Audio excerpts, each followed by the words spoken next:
135 семејства од штипската населба Горна Железничка имаат за решавање тежок комунален проблем. Од населувањето пред 20 години па до сега тие немаат канализациона мрежа. Оваа населба се шири многу бргу, а напоредно со тоа расне и проблемот кој веќе е акутен. Што за него мислат од локалната самоуправа на Штип и кога тој ќе се решава? Ние веќе во наредниот период ќе започнеме со изработка на основен проект за канализационен систем на овој дел од населбата, за да излеземе во пресрет на овие граѓани таму.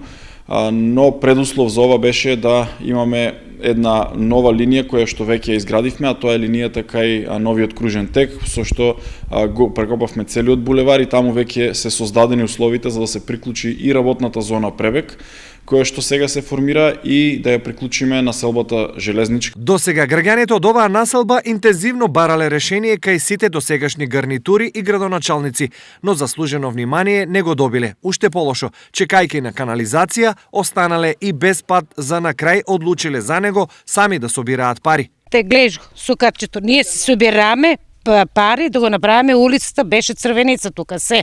Канализација нема. Ја еднаш кај ја висна беше стариот градоначалник, викам чекај трубите градо, ние шо сме. Они прво рече диве град би после поврте се онадесе, не се диве легализирано. Во меѓувреме, освен што нивното присуство е опасно и непријатно, одржувањето на септичките јами ги чини многу.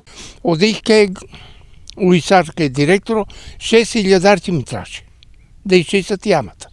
Еми е зидана со плоча, со се, 6000 кој ќе дам ја, и друго му рекол, че им ќе дам 6000. Од кој ќе дам по 6000 стави канализација. Барем еднаш за секојаш, да не е. И така остана. Од овие причини, граѓаните на Горна Железничка последен пат помош за решавање на нивниот проблем побараа и преку ТВ Стар, пошто веројатно го добија и досега за нив најнадежниот одговор. Можем да ветам дека во текот на наредната година со сигурност ќе влеземе и ќе реализираме канализациона мрежа во населбата Горна Железничка. Во меѓувреме, жителите од оваа населба ќе мораат да бидат трпеливи, креативни, но веројатно и малку поупорни во решавањето на нивниот проблем. Одрешението ги делат само десетина месеци, што во споредба со 20 и повеќе досега поминати години и не е така многу.